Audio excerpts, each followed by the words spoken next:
This conference will now be recorded. भवतु सहनौ भुनक्तु सह वीर्यं करवावहै तेजस्विनावधीतमस्तु मा विद्विषावहै। ॐ शान्ति शान्ति शान्तिः। नमः श्रीयतिराजाय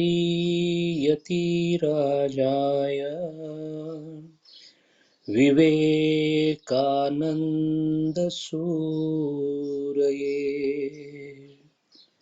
सच्चित्सुखस्वरूपाय स्वामिने तापहारिणे। हरि ओम. परमपूज्य स्वामी विवेकानंदांच्या आयुष्याचा आधार घेऊन आपल्या साधनेला पुष्टी किंवा बळकटी यावी म्हणून त्यांच्या जीवनचरित्रातल्या पैलूंचे आध्यात्मिक उन्नतीच्या दृष्टीने आपण विचार करण्याचा प्रयत्न करीत आहोत. स्वामीजी उत्तरार्धामध्ये केव्हाच प्रवेश करते झाले होते. साधारण काल होता मार्च 1901. महासमाधीला आता केवळ 1 वर्षाचा अवधी उरलेला होता. मार्च महिन्यामध्ये आपल्या आईची शेवटची इच्छा पूर्ण करावी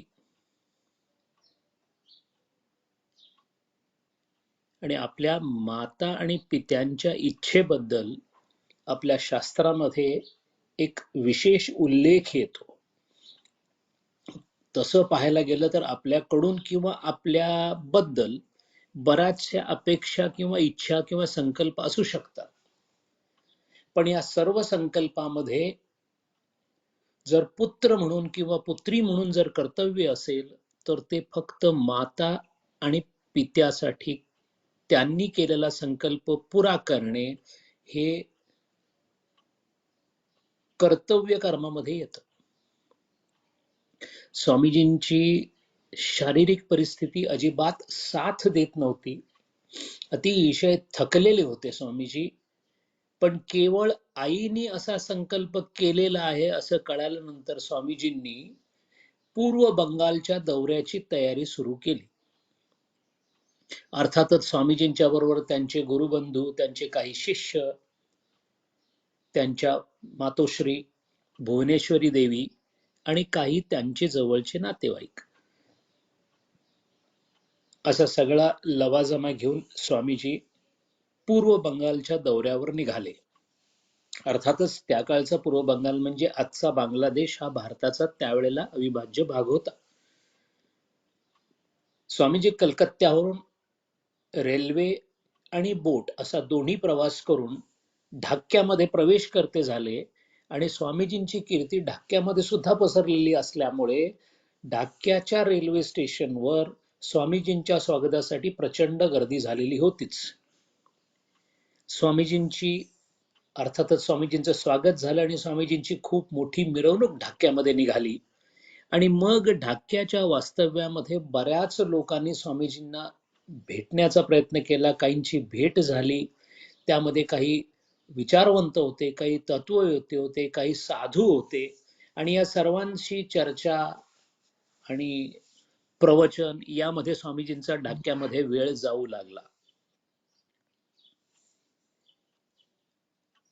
याच ढाक्याच्या जवळ ब्रह्मपुत्रा नदी जिथे आहे त्या ब्रह्मपुत्रेच्या जवळ एक ठिकाण आहे ज्याचं नाव लांगल बांध असं आहे.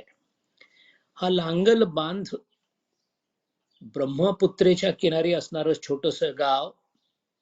या ठिकाणी स्नान करणं हे खूप भाग्याचं लक्षण समजलं जातं आणि तशी त्यांच्या आईची इच्छा असल्यामुळे स्वामीजींनी आईसहत लांगल बांध या ठिकाणी ब्रह्मपुत्रेचं स्नान केलं, कारण बुद्धाष्टमीच्या दिवशी त्या ठिकाणी खूप मोठा उत्सव साजरा केला जातो. याच ढाक्यामध्ये जगन्नाथ कॉलेज नावाचं जे कॉलेज होतं, त्या कॉलेजवर स्वामीजींनी कॉलेजचे विद्यार्थी आणि ढाक्यातील सर्व लोक यांच्यासाठी एक प्रवचन केलं. त्या प्रवचनाला 2000 लोक उपस्थित होते.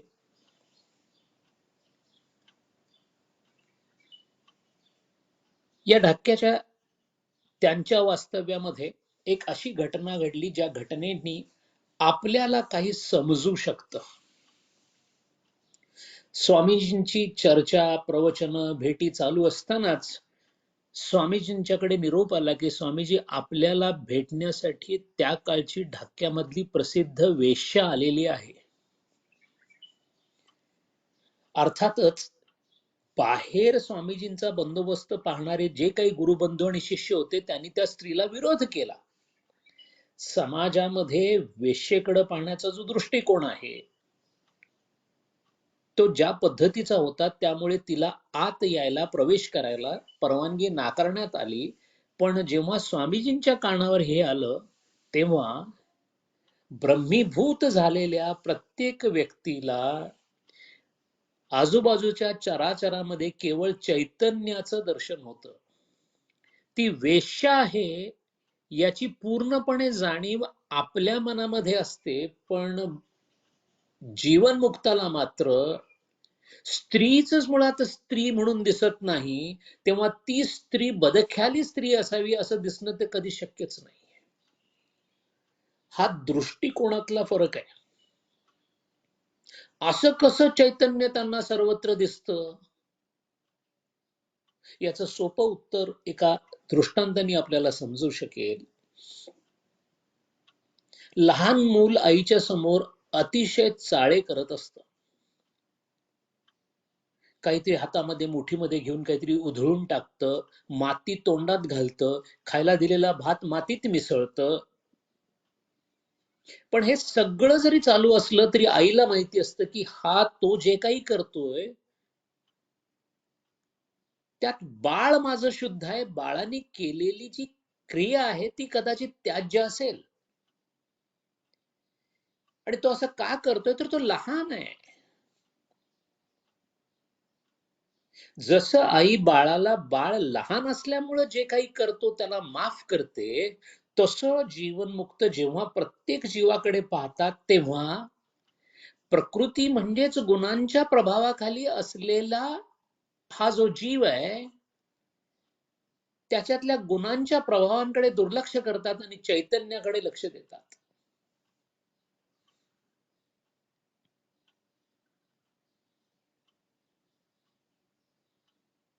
स्वामीजींनी सांगितलं त्या वेश्याला आत पाठवून द्या म्हणून. श्रीमंत वेश्या होती, आली. स्वामीजींचं दर्शन घेतलं त्यांनी आणि ढसाढसा रडायला लागली. स्वामीजींनी विचारलं, बाळ काय झालं? म्हणाली, स्वामीजी, माझ्याकडे अमाप संपत्ती आहे, पण मला दम्याचा भयंकर त्रास होतो. मला श्वास सुद्धा घेता येत नाही, अशी अवस्था पुष्कळ वेळेला होते. याच्यावर मी पुष्कळ उपाय करून पाहिले. तुम्ही देवासारखे आहात, तुम्ही माझा दमा बरा कराल का? आणि स्वामीजींनी दिलेलं उत्तर फार सुंदर आहे. स्वामीजी म्हणाले, अगं तुला दमा आहे, तू मी बरा करावं असं तुला वाटतंय, पण तुला माहितीये का, मलाही दमा आहे. मला जवळजवळ 21 आजार आहेत, त्यापैकी एकही आजार मी स्वतःचा बरा करू शकत नाही. मी तुझा दमा कसा बरा करणार सांग बघू. वर वर साधी वाटणारी ही घटना आपल्याला पुष्कळ काही सांगून जाते. आपल्या मनामध्ये काही खुळचट समजुती असतात की आपल्या प्रारब्धाचे भोग देव येऊन भोगेल.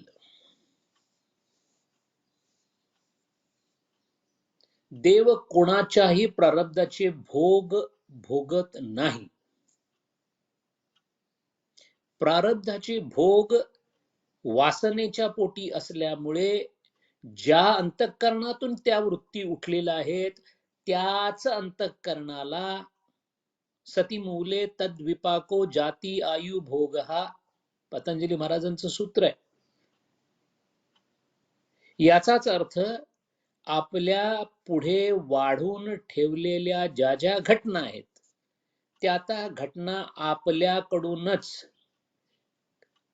कैक जन्मामध्ये झालेल्या वासनेच्या पोटी परिणिती म्हणून आलेल्या आहेत, तेव्हा त्यांचा मुकाट्याने स्वीकार करावाच लागतो. यातलं च महत्वाचं आहे. मग प्रश्न असा येतो की असं जर असेल तर मग भगवंताकडे जाण्यामध्ये मग काय हशील आहे? जर माझ्या वेदना, माझं दुःख हे असंच राहणार असेल तर मी भगवंताकडे का जावं?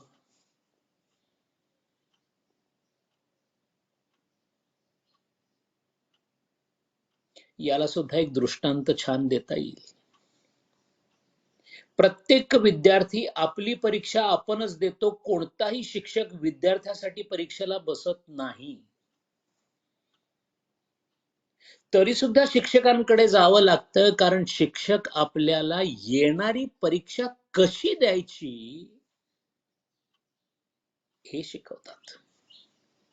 भगवंताकडे आपल्या प्रारब्धवशात आलेल्या दुःखाचा निवारा करावा म्हणून जेव्हा प्रार्थना करतो, तेव्हा भगवंताकडे कधी माझ्या आयुष्यातील प्रारब्धातील घटना किंवा ज्या काही प्रसंग आहेत ते देवा तू वाटून घे अशी प्रार्थना कधीही करू नये. प्रार्थना अशी करावी की भगवंता मला बळ दे.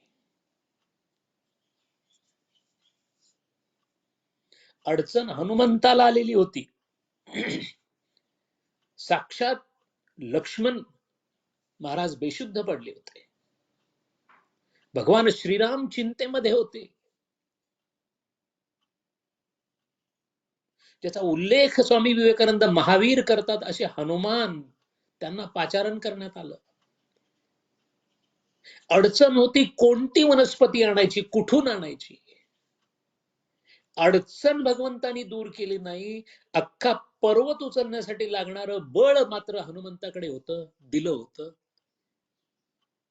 आलेल्या प्रसंगाला तोंड देण्यासाठी लागणारी बुद्धीची ताकद आणि धैर्य हे उत्पन्न करण्यासाठी ज्या वृत्तींचा विकास करावा लागतो त्याच्यासाठी भगवंताची प्रार्थना करावी लागते.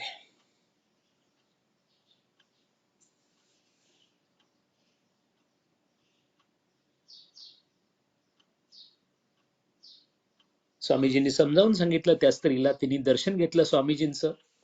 तिथून ती निघून गेली.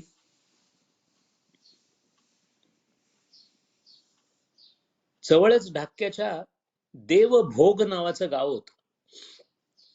स्वामीजींनी त्या गावात जायचं ठरवलं. त्याला एक विशेष कारण होतं. स्वामीजींच्या मताप्रमाणे रामकृष्ण परमहंसांच्या बरोबर त्यांचे 2 शिष्य असे होते की त्या दोहोंकडे एक असीम गुण होता.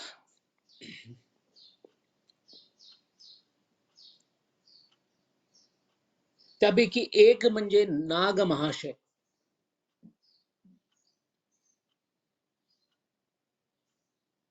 आणि दुसरे म्हणजे बंगालचे प्रख्यात नाटककार. या दोहोंकडे रामकृष्णांवर असणारी श्रद्धा इतकी बळकट होती की त्यांना त्यांच्या स्वप्नामध्ये सुद्धा आपल्याला रामकृष्ण परमहंस मदत करणार नाही, करतील किंवा नाही अशी शंका सुद्धा येत नव्हती.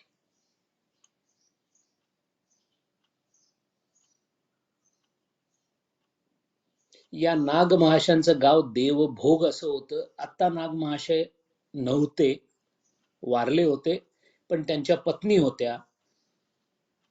म्हणून स्वामीजी त्यांच्या घरी गेले.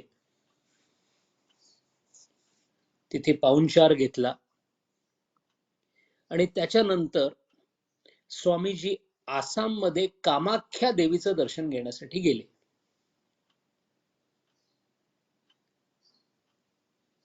कामाख्या देवीचं मंदिर बहुश्रुत आहे, बहुतेक सर्वांना माहिती आहे. पण फार कमी लोकांना माहिती असेल की कामाख्या देवी ही तांत्रिक पूजेची देवता आहे.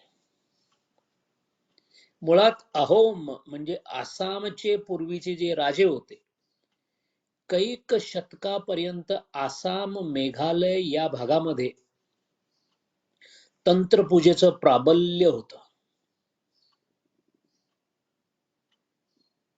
तंत्रपूजेमध्ये वामांगी तंत्रपूजा आणि दक्षिणांगी पूजा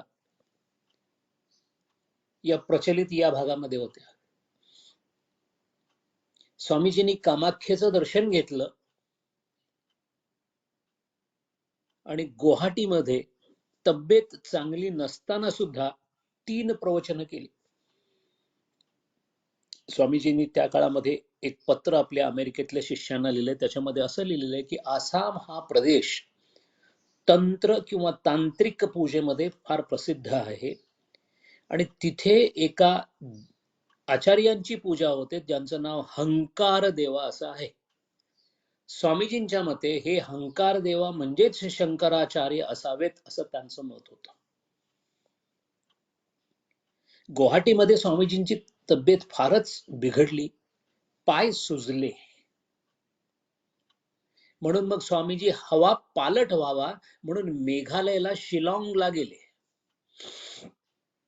शिलाँगचे त्या काळामधले कमिशनर जे मिस्टर कॉटन म्हणून होते,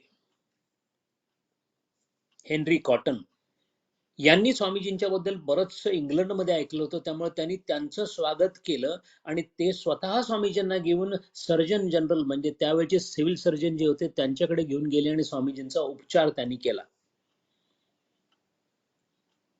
या शिलाँगमध्ये स्वामीजींचा शेवटचा फोटो काढलेला आहे. तो फोटो आहे अवेलेबल. लक्षात येतं की स्वामीजींची परिस्थिती किती खराब झालेली आहे. अस्ताव्यस्त झालेले केस, सुजलेला चेहरा, सुजलेले पाय, अतिशय रोगाने ग्रस्त असं शरीर स्वामीजींचं होतं. डायबिटीस भयंकर वाढलेला होता, रक्तातील साखर वाढली होती आणि ज्या शिलाँगला आपल्याला थोडं बरं वाटेल हवा पालटानी म्हणून स्वामीजी गेले, त्याच शिलाँगमध्ये स्वामीजींना दम्याचा अटॅक आला. हा अटॅक इतका सिरियस होता की जवळच्या सगळ्यांना वाटलं की बहुतेक स्वामीजी इथंच देह ठेवतात की काय. सुदैवानं तसं काही झालं नाही. पण याच काळामध्ये स्वामीजी बराच वेळेला आपल्याशी पुटपुटत बोलत असत असं त्यांच्या गुरुबंधूंच्या लक्षात आलं. जेव्हा या दम्याच्या अटॅकमुळे स्वामीजी जातात की काय असं वाटायला लागलं होतं, त्याच्या दुसऱ्या तिसऱ्या दिवशी स्वामीजी चालायला गेले असताना स्वतःशीच बोलत होते. अर्थातच स्वामीजींना मदत करण्यासाठी बाजूला चालत चालत गुरुबंधू चालतच होते. त्याच्या कानावर आलं की स्वामीजी स्वतःशी बोलतायत आणि काय बोलत होते स्वामी हे त्यांनी ऐकलं आणि त्याचा विश्वासच बसला नाही. स्वामीजी स्वतःलाच सांगत होते की मृत्यू जवळ आला होता पण वेळ आलेली नव्हती आणि जरी हा देह गेला तरी जाऊ दे, कारण पुढची 1500 वर्ष उपयोगाला येईल एवढं काम करून हा स्वामी विवेकानंद चाललेला आहे असं स्वतःशी स्वामीजी बोलत होते. याचाच अर्थ 19व्या शतकापासून पुढची 15 शतक स्वामी विवेकानंद हे नाव, ही स्फूर्ती, हे ध्येय चालत राहणार आहे. आणि याचा पुरावा म्हणजे त्यांचे प्रत्यक्ष शब्द आहेत. शिलाँगचा आपला प्रवास संपून स्वामीजी बेलूर मठामध्ये परत आले. शारीरिक स्थिती अर्थातच फार खराबीची झाली होती आणि मग सगळ्यांनी स्वामीजींना सांगितलं, स्वामीजी आता कुठे फिरू नका. किंबहुना स्वामीजी स्वतःच म्हणाले, आता माझ्याच्याने कुठं जावत नाही. मन स्वामीजींचं तरुण होतं. बोलायला लागले की मुखातून अंगार बाहेर पडत असत. ज्ञानाचा स्रोत सगळीकडे पसरत असे. पण शरीर मात्र साथ देण्यासाठी कुमकुवत बनत चाललं होतं. पुढचे 7 महिने स्वामीजी फक्त बेलूर मठातच राहिले, कुठेही गेले नाहीत. आपल्या सगळ्या शिष्यांना पत्र लिहित होते. पत्र लिहून सांगितलं की मी आता कुठे जाऊ शकत नाही. निमंत्रण मात्र सगळीकडून येत होते. पुण्याहून लोकमान्य टिळकांचं निमंत्रण आलेलं होतं, मुंबईहून निमंत्रण आलेलं होतं, मद्रासला सगळे शिष्य वाट बघत होते. जपानमध्ये जोसेफाईन मॅक्लिओड जाऊन इतकी त्यांनी तयारी करून ठेवली होती, ती सारखी मागे लागली होती, स्वामीजी जपानला कधी येणार. कॅलिफोर्नियातल्या शिष्यांनी असं लिहिलं होतं की स्वामीजी आपली परत इथं एकदा येण्याची गरज आहे. भगिनी निवेदिता आणि ओली बुल नॉर्वेमध्ये होत्या, तिथून स्वामीजींना सांगत होत्या, स्वामीजी इंग्लंडला आपण कधी येणार, युरोपमध्ये कधी येणार. बोलावणं सगळीकडून होतं, पण स्वामीजींना मात्र आतल्या बाजूला खून पटली होती की आता हे शरीर फारसं साथ देऊ शकत नाही, म्हणून पुढचे 7 महिने स्वामीजी फक्त बेलूरला मठातच राहिले. इतकी शरीराची अवस्था खराब असून सुद्धा स्वामीजी बराच वेळेला एकांतामध्ये बसलेले दिसत आणि एकांतामध्ये ते समाधीमध्ये बसलेले दिसत. परिस्थिती अशी झाली होती की स्वामीजी साधारण 5-6 मिनिटं जरी एकटे राहिले तर त्यांना समाधी लागत असे.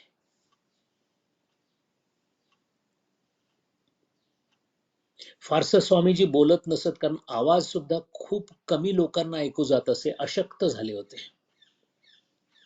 याच काळामध्ये स्वामीजींचा एक शिष्य शरदचंद्र चक्रवर्ती स्वामीजींच्या बरोबर 7 महिने राहिला. येत जात होता कलकत्त्यावरून, पण स्वामीजींच्या बरोबर राहिला. आणि त्याचे आपल्यावर इतके उपकार आहेत की त्यांनी स्वामीजींशी केलेला संवाद, गुरु शिष्य संवाद या नावाने एक पुस्तक त्यांनी लिहिलं नंतर, कारण त्याच्यातून स्वामीजींच्या बऱ्याच पैलूंचा उलगडा आपल्याला होतो. इथं या शरदचंद्र चक्रवर्तींनी, अर्थात तेही ज्ञानी होते, साधक होते, पुढे अर्थात त्यांनी दीक्षा घेतली आणि खूप साधना केली, त्यामुळे त्यांचे प्रश्न सुद्धा काही साधे नव्हते, पण त्यांनी स्वामीजींना विचारलेल्या प्रश्नामध्ये आपल्या प्रश्नांची उत्तर मिळू शकतात. त्यांनी स्वामीजींना विचारलं, स्वामी कर्मानी कधीही मुक्ती मिळत नाही असं शंकराचार्य सांगतात.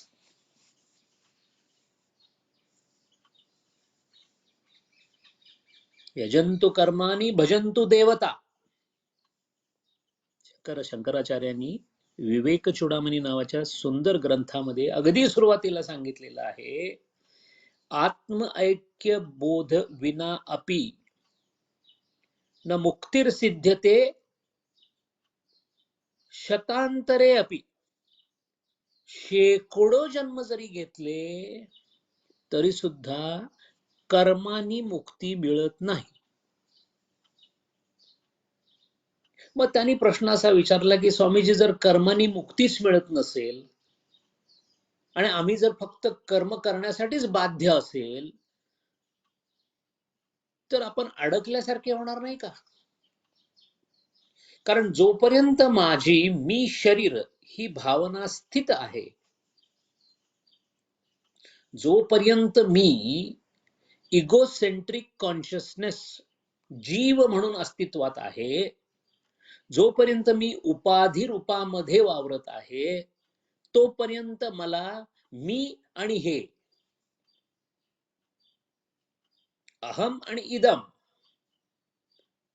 याचं अस्तित्व जोपर्यंत आहे तोपर्यंत मला कर्म हे करावंच लागेल. किंबहुना कर्तव्यासाठी, कर्मासाठी लागणाऱ्या 5 भूमिका ज्या 18व्या अध्यायामध्ये भगवंतांनी सांगितलेल्या आहेत, त्यापैकी एक भूमिका शरीर हीच आहे. शरीरधारी असणं याचाच अर्थ कर्माला उद्युक्त होणं. आणि जर मी कर्म करावं किंवा कर्मासाठी मी असहाय्य आहे, मला करावंच लागेल, न किंचित क्षणमपि जातो तिष्ठत अकर्मकृत सांगितलेलं आहे भगवानांनी. असं जर असेल तर मग मी कर्मही करायला हवं, पण कर्मानी मुक्ती मिळत नाही, याची जोड कशी घालायची? स्वामीजींनी फार छान उत्तर दिलेलं आहे. कर्म तोपर्यंत करत राहायचं जोपर्यंत या तुलनात्मक सत्यामध्ये तुम्ही राहत आहात. till the time the relative existence is there, तोपर्यंत कर्म हे करतच राहावं. स्वप्न जोपर्यंत चालू आहे तेव्हा स्वप्नामधलंच भूमिका करावी. पण जे कर्म आणि ज्या पद्धतीने कर्म करतो त्याच्यामध्ये बदल केल्यानंतर अशा कर्मानी कर्म विरहित होण्यासाठी लागणारी अवस्था प्राप्त होते. ती अवस्था जेव्हा प्राप्त होते तेव्हा तो जीव कर्म जरूर करत राहतो, फक्त त्या जीवाला त्या कर्माची कोणतीही भ्रांत नसते. याचाच अर्थ जो जीव कर्तृत्व भोक्तृत्व भ्रांती शिवाय कर्म करतो, नैष्कर्म्य सिद्धी,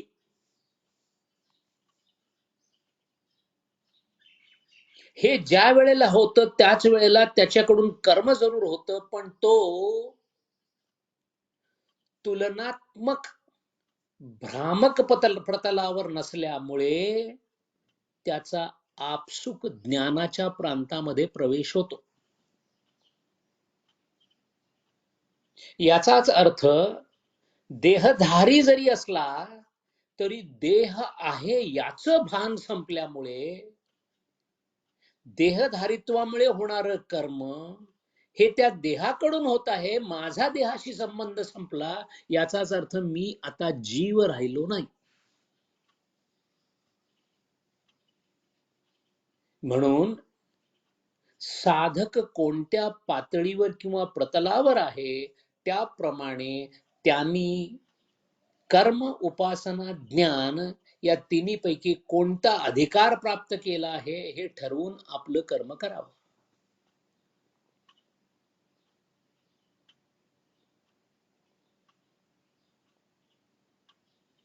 कर्म करतोय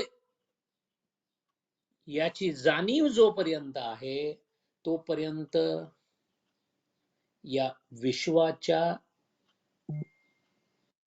मर्यादित बंधनामध्ये जीवाचा प्रवास चालू आहे. इतकं चर्चा झाल्यानंतर स्वामीजींना दुसरा प्रश्न विचारला त्यांनी की स्वामीजी, आणि जो आपल्याला नेहमी पडतो,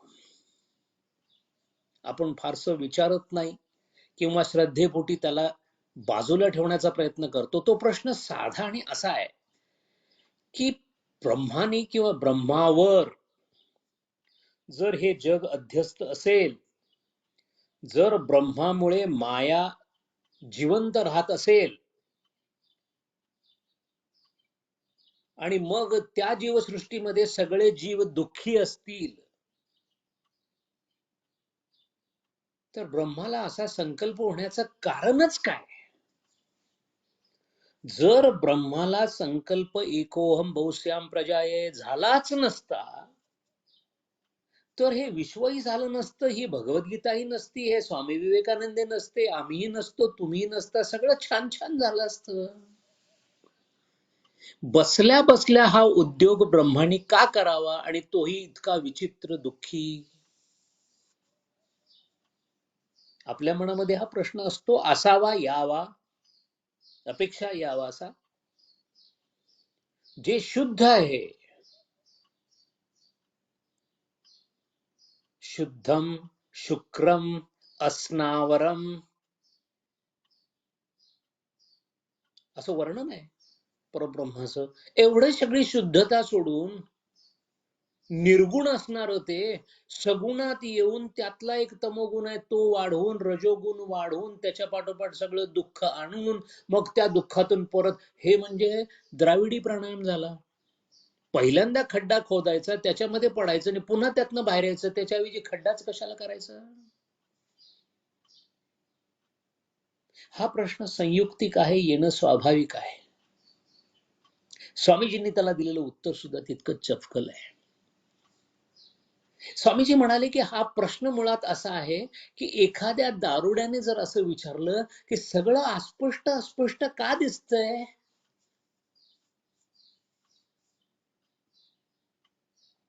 ही दारूच जर नसती तर सगळं स्पष्ट दिसलं असतं ना. हे दारू पिल्यामुळे ना आता मला चालताही येत नाहीये, अडखळायला होतंय, समोर सगळं धुंदलं धुंदलं दिसतंय, स्पष्ट नाही दिसत आहे. हा प्रश्न किती संयुक्तिक वाटतो? अतिशय असंयुक्तिक वाटतो. कारण आपण न पिलेले असल्यामुळे पिलेल्या माणसाचा हा प्रश्न, आपण त्याचं उत्तर काय देतो? उतरू दे याची जरा.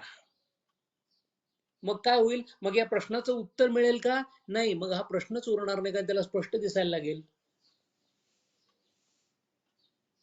तसं स्वामीजी म्हणाले, जीवाला अविद्येचा आवरण आणि विक्षेपाचा शाप मिळाल्यामुळे जीव हा आवरण विक्षेपाखाली असा प्रश्न विचारतोय की हे काय करून ठेवलंय, ब्रह्माला विचारतोय. ज्या वेळेला तो जीव नाही हे त्याच्या लक्षात येईल, त्यावेळेला काय होईल? उत्तर मिळेल नाही, प्रश्नच उरणार नाही.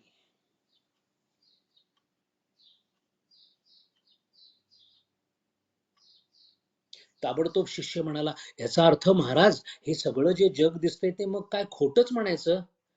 म्हणाले, का खोटं म्हणायचं? स्वामीजी म्हणाले, का खोटं? हे जग सत्य आहे.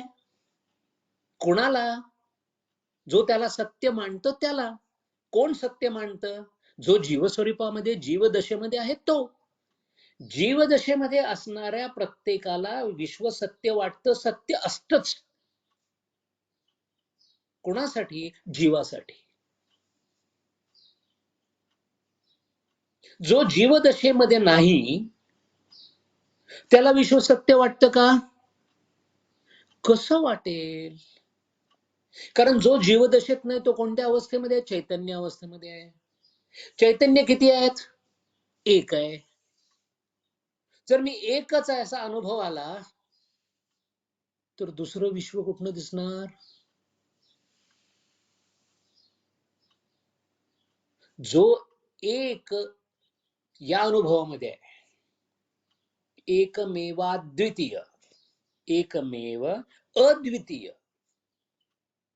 नाहीच ना, दुसरं काही नाही ना. ना जंगल, ना पर्वत, ना सागर, ना समुद्र, ना पाणी, ना आकाश, ना जीवन, ना काहीच नाही. ज्याची कल्पना आपण करू शकत नाही. आहे याच्यामध्ये आपण आहोत, नाहीच याच्यामध्ये आपण जाऊ शकत नाही, ही बुद्धी पोचू शकत नाही.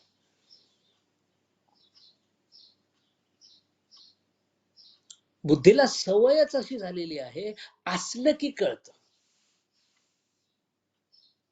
आणि कसं असलं की कळतं? माझ्याहून दुसरं असलं की कळतं. आणि इथं मात्र एकटाच आहे. मग एकट्याचं अस्तित्व त्याला एकट्याला कळतं का? कळतं. पण कसं कळतं? बुद्धीशिवाय.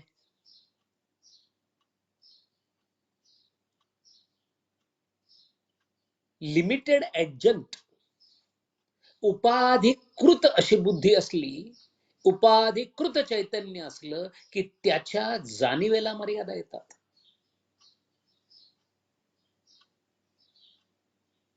उपाधी विरहित चैतन्य महाकाश असेल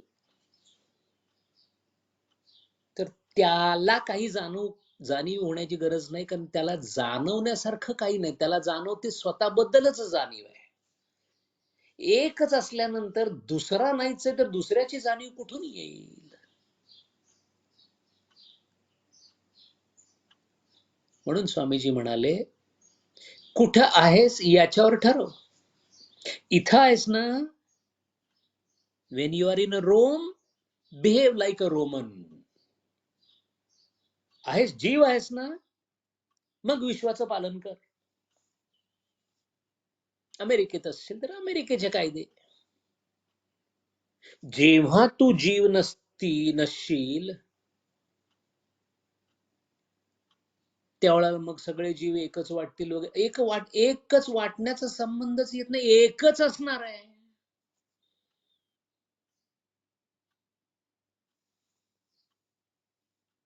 याच काळामध्ये स्वामीजींच्या ढासळत्या परिस्थितीसाठी औषध देण्यासाठी एका आयुर्वेदाचार्यांना बोलवलं. प्रसिद्ध आयुर्वेदाचार्य होते. त्यांनी स्पष्ट सांगितलं, स्वामीजी तुमच्या पुढे एक पर्याय फक्त एकच आहे. काय पर्याय आहे? 3 आठवडे तुम्ही पाणी सुद्धा पिता कामा नये. 3 आठवडे पाण्याशिवाय राहायचं. कोणताही रस नाही, कोणताही फळांचा रस नाही, पाणी नाही, आणि मग तुम्ही ठीक होऊ शकाल. स्वामीजी म्हणाले ठीक आहे, हरकत नाही. तो उपचार ऐकून बाकीचे गुरुबंधू शिष्य सगळे चकित झाले. हा कसला वैद्य आहे, काय आहे? वैद्य मात्र ठाम होते. उपाय सांगून निघून गेले. सगळ्यांनी स्वामीजींच्याकडे बघितलं. ढासळती परिस्थिती, चालता व्यवस्थित येत नाही, पाय सुजलेले आहेत, आवाज फुटत नाही आहे. सगळ्यांनी स्वामीजींना नमस्कार करून विचारलं, स्वामीजी हे कसं जमणार आहे तुम्हाला? स्वामीजी म्हणाले, का नाही जमणार? का नाही जमणार? अरे, शरीर हे आवरण आहे. खरं अस्तित्व कशाचं आहे जीवामध्ये? अंतःकरणाचं, मनाचं आहे. तर त्या मनाने जर ठरवलं तर ह्याचं, या आवरणाचं काय, ते सगळ्याचं सगळं अनुकरण करेल, काही काळजी करू नका. आणि स्वामीजींनी 3 आठवडे बिन पाण्याचे काढले. उन्हाळ्याचे दिवस होते. याच काळामध्ये स्वामीजींच्या मनामध्ये स्त्रियांसाठी मठ काढायचं चाललं होतं.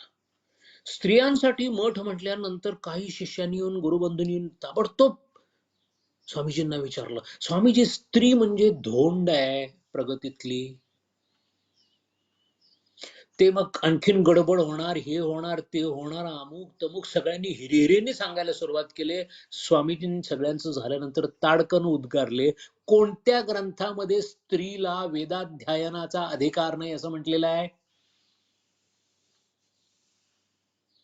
आणि पुढे स्वामीजी म्हणाले, तुम्ही जेवढे वाचाल आणि जेवढे वाचले त्याच्यापेक्षा मी ग्रंथ कोळून प्यालेलो आहे. स्त्रियांना एक कपर्दिक सुद्धा कमी अधिकार नाही, तितकाच अधिकार आहे जितका पुरुषांना आहे. एवढं बोलून स्वामीजी थांबले नाहीत. स्वामीजी म्हणाले, या देशाचा जो ऱ्हास होत चाललाय ना, ही जी गुलामी आपण घेतली ना, याचं एक कारण म्हणजे आपण स्त्रियांचा केलेला उपहास आहे. घराघरातून त्यांना जो त्रास देतो आपण, त्याची परिणिती म्हणून आपल्यावर ही वेळ आलेली आहे. तेव्हा आत्ता तरी प्रत्येकाच्या लक्षात येऊ दे की काली मातेचं स्वरूप असणारी शक्ती, ती जी घरामध्ये आहे, तिला तिचं पावित्र्य, तिला तिचा आदर मिळावा. आणि मग स्वामीजींनी सांगितलं की मठ कसा असावा, मठाचे नियम काय असावेत. आणि त्यावेळेला त्याने सांगितलं की स्त्री, ज्या ज्या ठिकाणी स्त्रिया मठामध्ये असतील त्या मठामध्ये स्त्री सोडून कोणीच असलं पाहिजे. आचार्य सुद्धा स्त्रियाच असल्या पाहिजेत.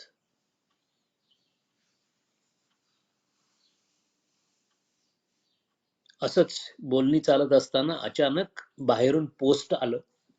पोस्टाचा माणूस आला आणि मोठंच्या मोठं बाळ घेऊन आला.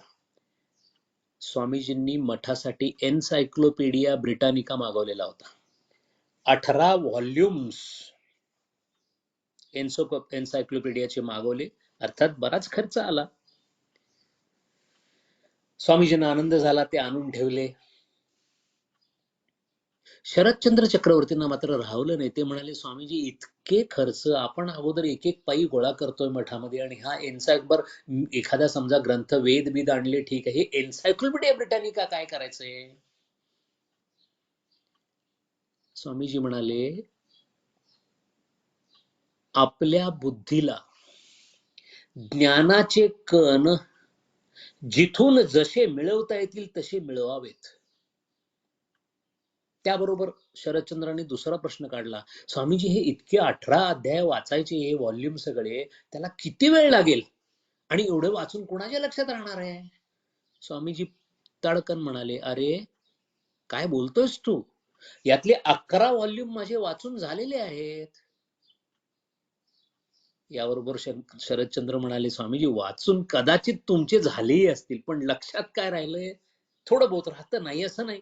म्हणाले, अजिबात नाही. स्वामीजी म्हणाले, सगळं माझ्या लक्षात आहे, विचारून बघ.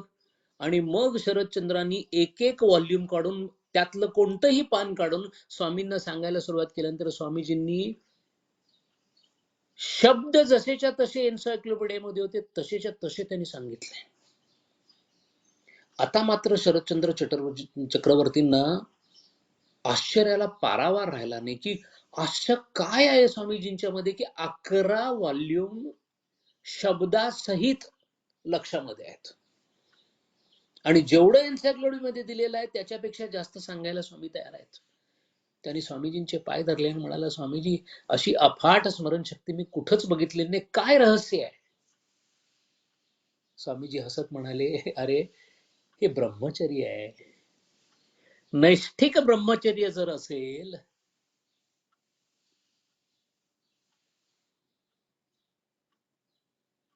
जेव्हा श्रीलंकेचा पुरा दौरा करून महावीर आले हनुमान आणि भगवान श्रीरामांना साध्यंत हकीकत सांगितली की श्रीलंका कशी आहे, कोण कोण कुठे कुठे आहे, काय काय केलेलं आहे, संरक्षणाची योजना काय केलेली आहे, अशी सांगितली की जणू काय प्रभू श्रीराम श्रीलंकेतच जाऊन आले. कसं शक्य झालं? नैष्ठिक ब्रह्मचारी. पण शरदचंद्र चक्रवर्ती मात्र म्हणाले, स्वामीजी, हे केवळ ब्रह्मचर्य नाही, अजून काहीतरी आहे तुमच्यामध्ये, त्यामुळे हे शक्य आहे. स्वामीजी काही बोलले नाहीत.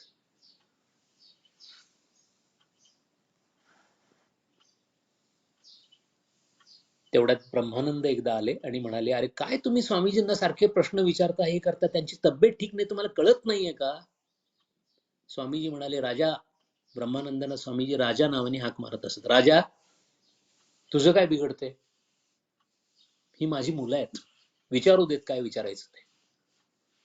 मग एकाने विचारलं, स्वामीजी, तुम्ही ते पाणी पिऊ नका अशी जी उपचार घेतला, हा योग्य आहे का?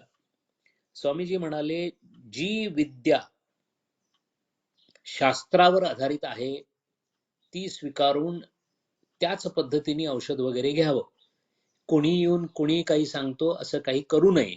म्हणून मी त्यावेळचे जे आयुर्वेदाचार्य आहेत, त्यावेळचे जे जनरल सर्जन आहेत, त्यावेळचे ॲलोपॅथीचे जे अधिकारी पुरुष आहेत, त्यांच्याकडून मी ट्रीटमेंट घेतो.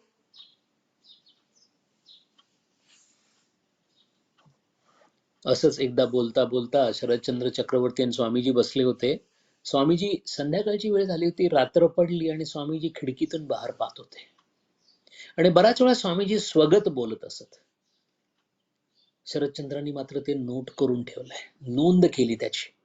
स्वामीजी अंधाराकडे बघत होते आणि म्हणाले, काय अंधार आहे, निर्भीड गडद अंधार,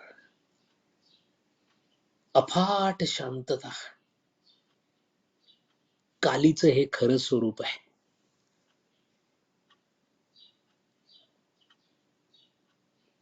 जेव्हा नासदीय सूक्तामध्ये सांगितल्याप्रमाणे काही नव्हतं, जग नव्हतं, विश्व नव्हतं, प्रकाश नव्हता, अंधारही नव्हता, सत नव्हता, असत नव्हतं, काही नव्हतं, त्यावेळेला जे काही अफाट विस्तीर्ण जे काही असेल, जसं काही असेल, तीच शक्ती आहे. त्या शक्तीतूनच हे विश्व निर्माण झालेलं आहे. या 7 महिन्याच्या काळामध्ये भारतभरातून बरेच लोक स्वामीजींना भेटायला येत असत. कधी कधी स्वामीजी कलकत्त्याला आपल्या मठातून बेलूरून निघत गंगेला बोट घेत आणि बोटीने कलकत्त्याकडे जात. सगळ्या नावाड्यांना माहित झालं होतं की एक देवपुरुष इथं राहतो, त्यामुळे स्वामीजी जेव्हा नावेत बसण्यासाठी येत तेव्हा एक स्पर्धा लागत असे की माझ्या नावेत स्वामीजी बसावेत.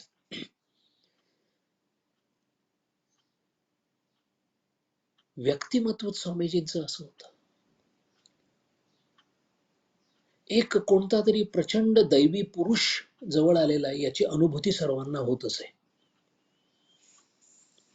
स्वामीजींची खोली त्यावेळेला दुसऱ्या मजल्यावर होती. आता जो कोणी बेलूर मठाच्या दर्शनाला गेला असेल तर दुसऱ्या मजल्यावर ती खोली अजूनही आहे.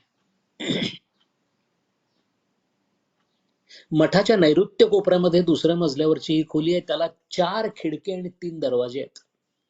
आतल्या बाजूला एक 5 फूट उंचीचा आरसा, स्वामीजींना झोपण्यासाठी त्यांच्या पाश्चात्य शिष्यांनी एक लोखंडाचा कॉट दिला होता, पण स्वामीजी मात्र खालीच झोपत असत. त्याच्या बाजूला एक त्यांचा लिहिण्याचा मेज होता, ज्याच्यावर ब्लॉटिंग पेपर, काही पेन, एक कॉलबेल ठेवलेली होती. अजूनही ती तशीच ठेवलेली आहे. पलीकडच्या बाजूला एक टेबल होतं, त्याच्यावर पोर्सेलिनचे कप, बशी आणि काही प्लेट्स आहेत. एक कोच होता बसण्यासाठी. स्वामीजींना त्यांची स्वतःची खोली अतिशय आवडत असे आणि खिडकीतून गंगा दिसत असे.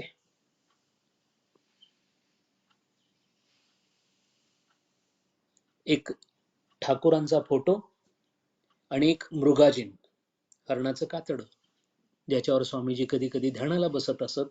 ही खोली जशीच्या तशी तिथं आता बेलूरमध्ये ठेवलेली आहे.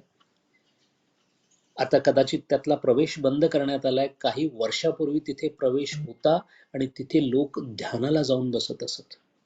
ज्या ज्या ठिकाणी जीवनमुक्त राहून गेलेलं आहे त्या त्या ठिकाणी आपसुकच ध्यान लागतं, ग्रंथ सुटतात.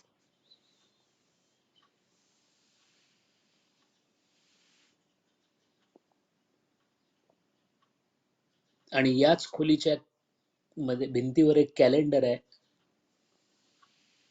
ज्याच्यावर 4 जुलै 1902 अशी तारीख आहे त्या कॅलेंडरवर. तोच स्वामीजींच्या महानिर्वाणाचा दिवस. या 7 महिन्याच्या काळामध्ये स्वामीजी बऱ्याच वेळेला ध्यानात असत.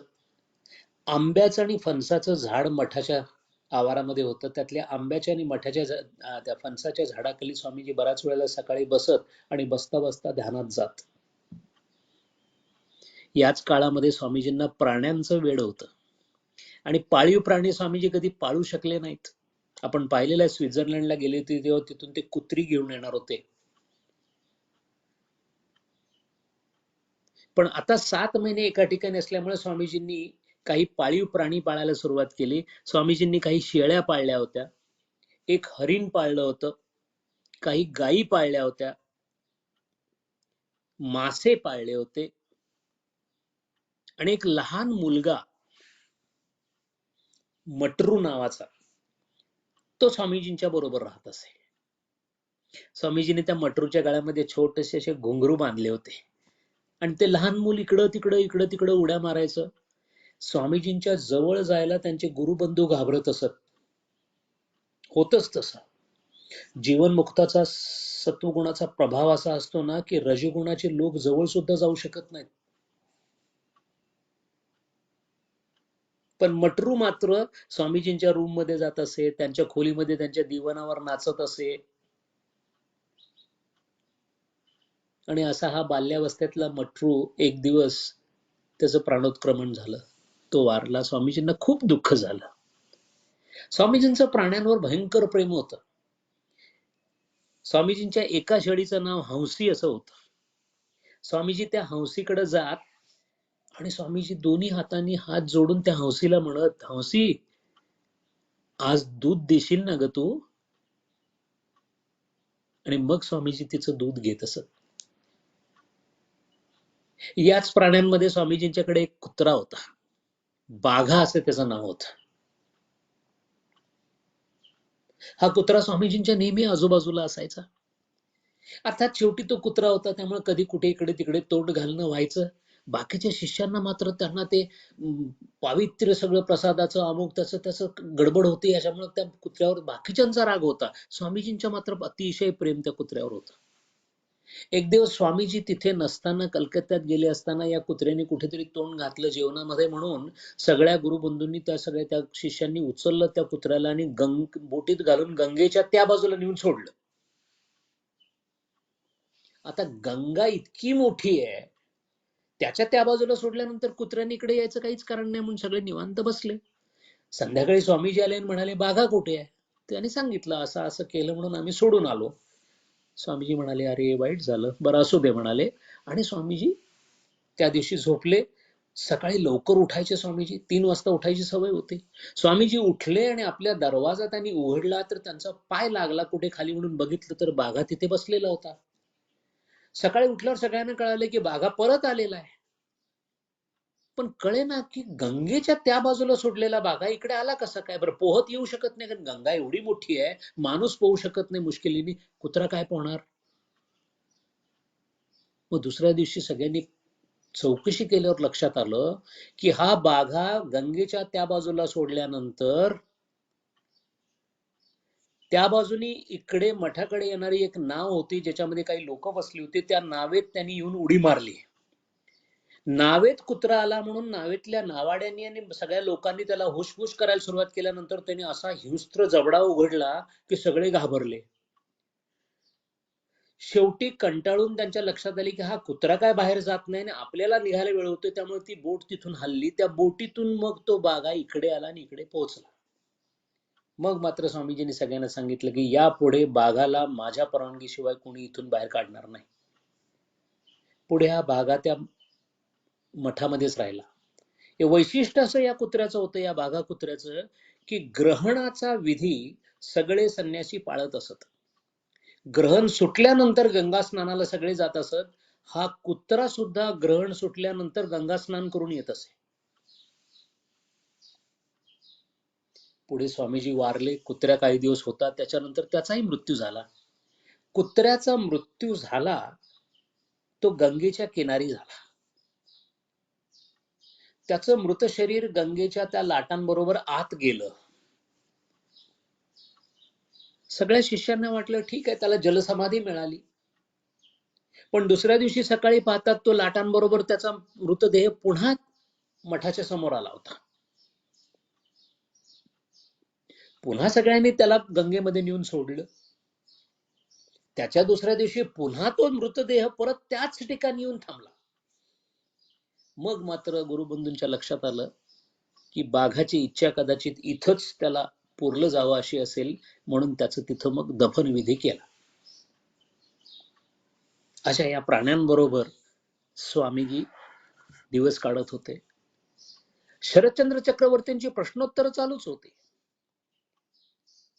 त्यांनी खूप चांगला प्रश्न विचारला, आपल्या सगळ्यांना अतिशय उपयोगाचा प्रश्न आहे. आपण कधी श्रीकृष्ण, कधी श्रीराम, कधी शिव भगवान, कधी विष्णू, कधी लक्ष्मी माता, अनेक देवांची आठवण करतो, पूजा करतो, सगळं चालू असतं. पण साधनेत आदर्श कोण? लक्ष्मीने कोणती साधना केली आपल्याला माहित नाही. गणेशाने कोणती साधना केली, तो देव आहे, त्याची साधना आपल्याला माहिती नाही. साधनेसाठी आदर्श कोणता? स्वामीजींनी ताबडतोब उत्तर दिलं, महावीर हनुमान. आणि त्याचं कारण लक्षात घेण्यासारखं आहे. स्वामीजी म्हणाले, जर या आयुष्यामध्ये वाईट काय असेल तर मनाचा दुबळेपणा. सगळ्यांनी लक्षात ठेवण्यासारखी गोष्ट आहे. ज्याचं मन दुबळ आहे तो काहीच करू शकत नाही. तो तमगुणातलं सुद्धा काही करू शकत नाही. म्हणून स्वामीजी म्हणत असत, रावणाचा वध प्रभू श्रीरामांनी केला आणि तो योग्यच होता, पण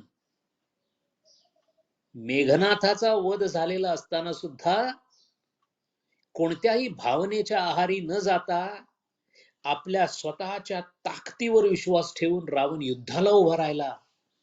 याचाच अर्थ त्याच्याकडे मनाचा दुबळेपणा नव्हता. स्वामीजींना दुबळी माणसं अजिबात आवडत नसत. आणि अध्यात्मामध्ये तर ते म्हणत असत की जो मनाने दुबळ आहे आणि शरीराने दुबळ आहे त्याच्याकडून अध्यात्म कधीच होऊ शकत नाही. स्वामीजी शरीर सौष्ठवाला खूप महत्व देत होते. या 7 महिन्याच्या काळामध्ये सुद्धा स्वामीजी डंबेल वापरून व्यायाम करत होते. सगळ्यांनी लक्षात ठेवण्यासारखं आहे. खुळचटासारखी आम्ही आता 60ची झालो, 70ची झालो, आता आमचं वय झालं, हा मनाचा दुबळेपणा आहे. मन चंगा तो कठोती में गंगा, संत राईदासांनी सांगितलेलं आहे. स्वामीजी म्हणाले, दुबळेपणा काढून टाक. माझ्याच्यानी होईल की नाही, आता कोणत्या जन्मी मी मुक्त होईन कोणास ठाऊक. मी एवढी पाप केलेली आहेत. गतम न शोच्यम. जसा जिथे असेल तिथे साधकांनी निश्चय, आणि दुबळेपणाचा शत्रू म्हणजे निश्चय. निश्चयाचे बळ तुका म्हणे हेची फळ. असेच एकदा स्वामीजी झाडाखाली बसले होते. जीवनमुक्त किंवा स्वामीजींचा प्रभाव किंवा स्वामीजींची ताकद काय आहे हे आपल्याला या उदाहरणामधून कळतं. सकाळी 10च्या आसपास, 9:30-10ची वेळ आहे. झाडाखाली स्वामीजी बसलेले आहेत. समोर सगळे गुरुबंधू शिष्य सगळे बसलेले आहेत आणि स्वामीजींनी उत्स्फूर्तपणे ब्रह्माबद्दल बोलायला सुरुवात केलेली आहे. आपण ऐकलेलं आहे की ब्रह्म म्हणजे करतळी आवळे तैसा हरी, हस्ता अमलकम, हातामध्ये आवळा धरावा तसं ब्रह्म तुमच्या जवळ आहे. हे सगळं आपण ऐकलेलं आहे. पण स्वामीजी तेच सांगत होते. सांगता सांगता स्वामीजी म्हणाले, ब्रह्मानुभूती हातामध्ये असणाऱ्या आवळ्यासारखी आपल्या जवळच आहे. फक्त त्या ब्रह्माचं दर्शन करण्यासाठी लागणारी ताकद आपल्याकडे जर असेल तर ते प्रत्यक्ष समोर आपल्या उभं ठाकेल असा आपल्याला अनुभव येऊ शकतो. ज्या प्रभावाने स्वामीजी बोलायला लागले त्या प्रभावाबरोबर ऐकणारे सगळे गुरुबंधू आणि शिष्य समाधीमध्ये गेले. प्रेमानंद महाराज बाबूराम अंघोळीला गेले होते. गंगा स्नान करून येत होते. गंगा स्नान करून ओल्या अंगाने स्वामीजी काय म्हणतात म्हणून ऐकायला थांबले आणि त्याच वेळेला ते समाधीमध्ये गेले. जवळजवळ अर्धा पाऊण तास निश्चल पाणी अंगातून थप थप गळतंय, पण प्रेमानंद महाराज एकाच ठिकाणी उभे होते.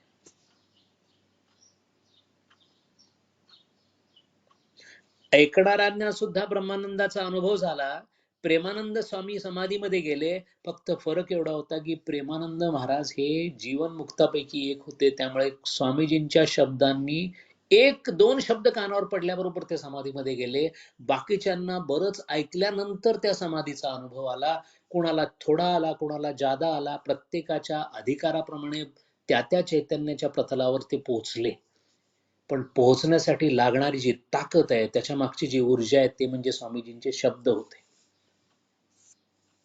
स्वामीजी कोणत्या अवस्थेमध्ये पोहोचले होते याचं हे उदाहरण आहे. शरदचंद्र चक्रवर्तींनी त्याच दिवशी संध्याकाळी विचारलं, स्वामीजी तुमचा असा हा प्रभाव मी पाहिला, किती छान आहे. स्वामीजी म्हणाले, अरे गाढवा, हा माझाच नव्हे, जी जी व्यक्ती जो जीव शुभ विचार करतो त्याची परिणिती दुसऱ्या कोणाचं तरी कल्याण होण्यामध्येच होते. शरदचंद्र चक्रवर्ती आश्चर्यचकित झाले. म्हणजे महाराज?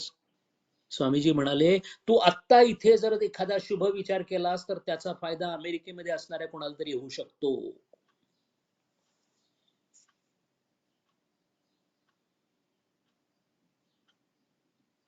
शुभम करोति कल्याणम लहान मुलांना आपण शिकवतो.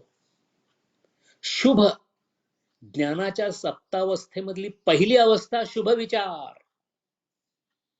आपल्याला वाटतंय की काय आता आम्ही शुभ विचार सर्वे भवंत सुखिना म्हणून काय होणार आहे? भरपूर काहीतरी होतं.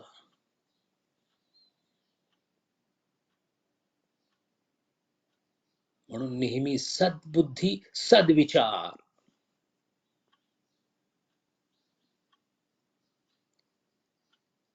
असे हे स्वामीजींचे 7 महिने विश्रांती चालू होती. जवळजवळ ऑक्टोबर महिना आला होता.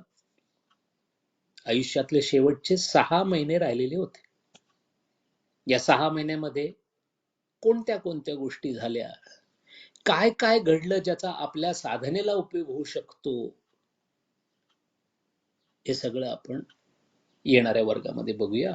हरिओम.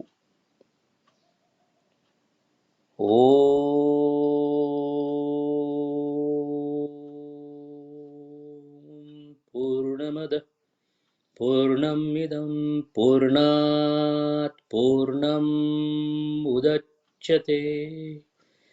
पूर्णस्य पूर्णमादाय पूर्णमेवावशिष्यते. ओम शांति शांति शांति. हरिः ओम श्री गुरुभ्यो नमः. हरिः ओम. धन्यवाद डॉक्टर साहेब. आपल्यापैकी कोणाला प्रश्न असतील तर माईक अनम्यूट करून कृपया आता विचारावे. काका नमस्कार. नमस्कार. हा, आवाज येतोय ना माझा? हो येतो. हा काका, आजचं प्रवचन म्हणजे अप्रतिम. सगळेच असतात तर आजचं खूपच, कारण प्रश्नोत्तर खूप होते, त्याच्यामुळे बरचसं शिकायला मिळालं. मला काका प्रश्न असा आहे की आपल्या ह्याच्यामध्ये पहिलं आलं की स्वामींनी जी वेश्या होती तिला आतमध्ये बोलवलं, त्या संदर्भात मला असं विचारायचं, तिथे क्षमा, ज्ञानेश्वरीमध्ये क्षमा अन क्रोध हा जो दैवी गुण सांगितलेला आहे याचाच तिथे उपयोग झाला का? आणि जर असेल तर त्याच्यावरती तुम्ही अजून काय मला मार्गदर्शन करू शकाल? क्षमा अन क्रोध. क्षमा ही अन त्या क्रोध. गुण म्हणून त्यावेळेला गुण त्यावेळेला उद्युक्त होतो ज्या वेळेला क्षमा याचना झालेली असते. जीवनमुक्तांच्या बाबतीमध्ये सर्वत्र चैतन्य दिसत असल्यामुळे हे जे दैवी गुण आहेत, हे दैवी गुण प्रकट करण्याच्या प्रतलाच्या ते पलीकडेच असतात. त्यामुळे क्षमा हा गुण किंवा जे काही दैवी गुण आपण म्हणतो, हे जोपर्यंत गुणांमध्ये आहे तोपर्यंत गुण आहेत. सगुणांच्या राज्यामध्ये दैवी गुणांचा उपयोग आहे. निर्गुणाच्या प्रदेशामध्ये प्रश्न सुद्धा उद्भवत नाही.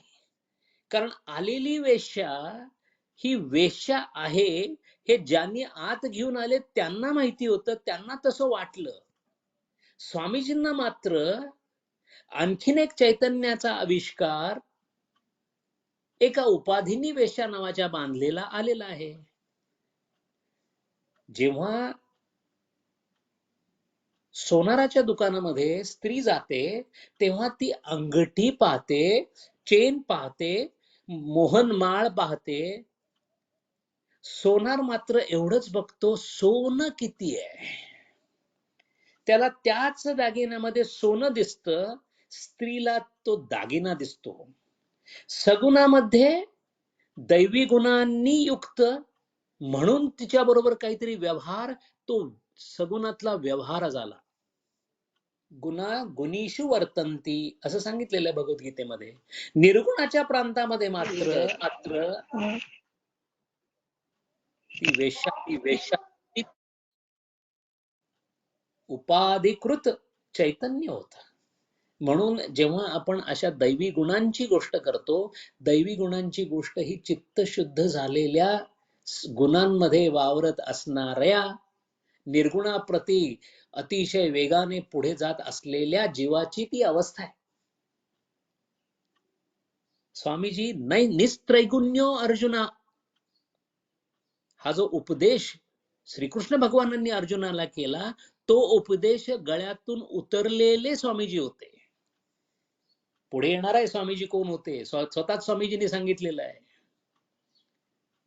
त्यामुळे जेव्हा असा निर्गुण प्रांतामध्ये वावरणारा कोणी सगुणामध्ये व्यवहार करतो, जसा या वेश्येशी व्यवहार झाला, तर तो दैवी गुणांनी युक्त असतो, याच्यामध्ये काही विशेष नाहीच. म्हणून इथे ही जी क्षमा आहे याच्यामध्ये थोडासा असा फरक आहे की ज्यांनी आता दैवी गुणांना अंगीकारलेलं आहे पण अजून सगुणामध्ये आहेत, या उलट जे निर्गुणाच्या प्रांतामध्ये आहेत पण सगुणामध्ये येऊन व्यवहार करू इच्छितात, या दोहोंमध्ये फरक इतकाच आहे की stand point is different, action is same. हरिओम.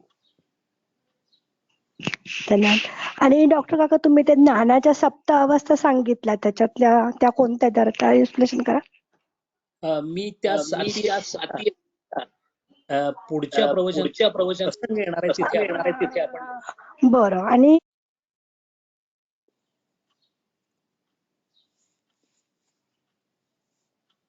आपला आवाज नाही येत आहे.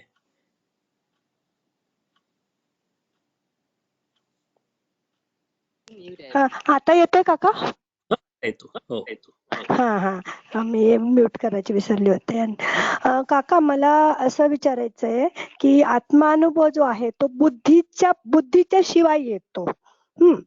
तर मग आपल्याला निश्चयात्मक बुद्धी करावी, मग हे त्याचा उपयोग का, म्हणजे ते थोडं गोंधळ आहे माझं, ते समजून सांगा. बुद्धी निश्चयात्मक बुद्धी हवी म्हणजे, आणि मग अनुभव तर आपल्याला त्याच्या पलीकडे आहे, मग हे कसं?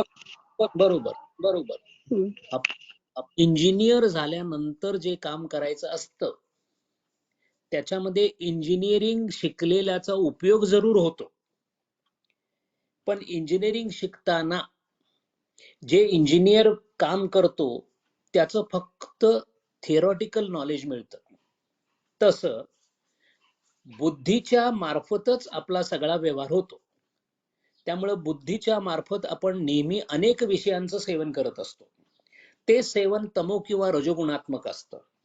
तेव्हा पहिल्यांदा बुद्धीचं, विषयांचं, इंद्रियांच्या मार्फत होणारं सेवन जे आहे ते सत्वगुणाकडे घेऊन जायचं, ही पहिली पायरी आहे.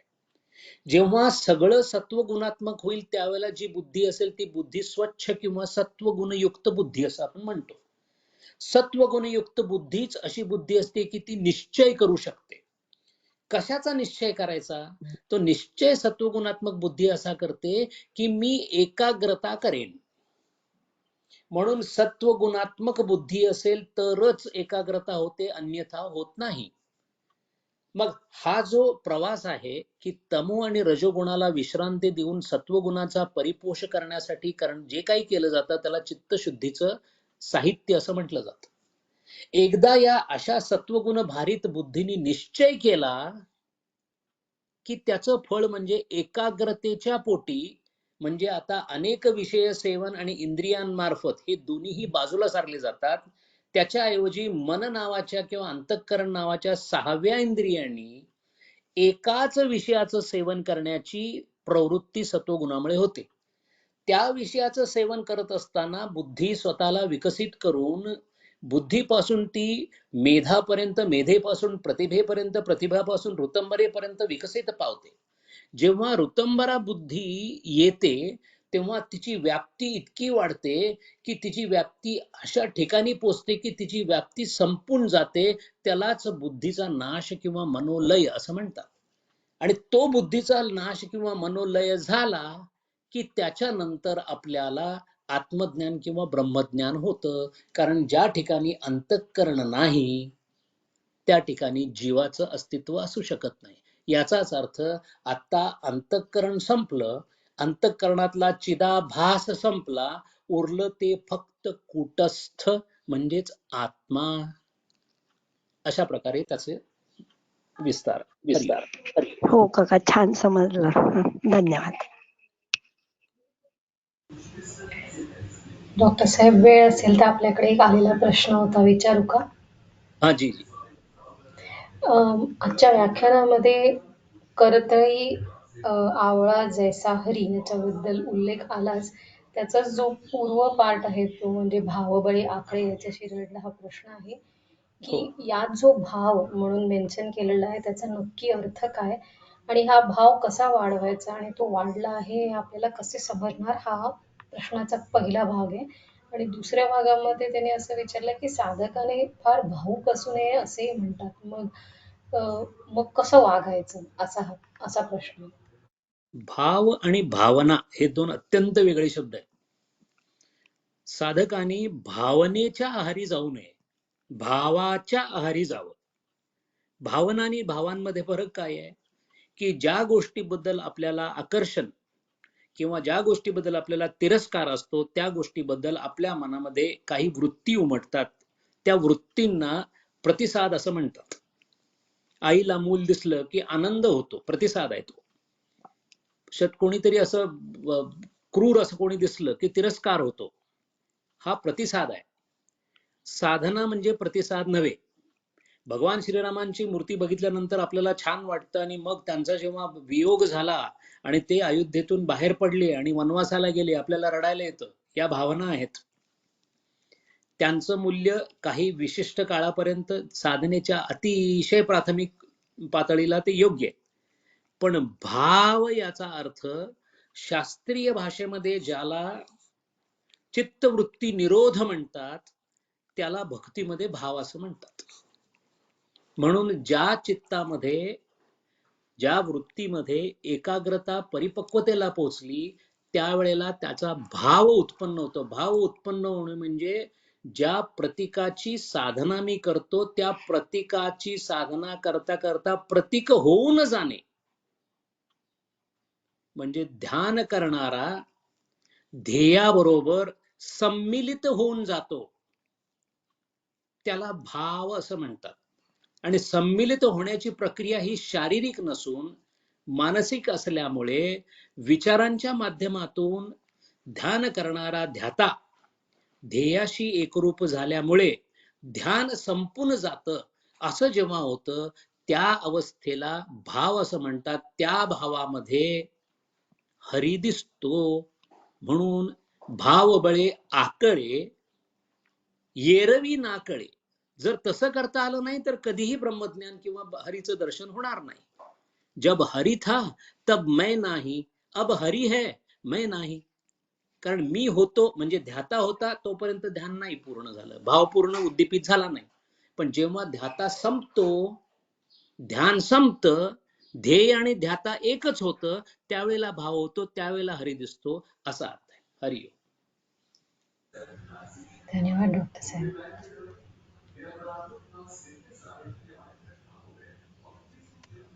आज आपण इकडेच थांबणार आहोत. पुनश्च भेटूया पुढच्या रविवारी. जय श्रीराम. जय श्रीराम.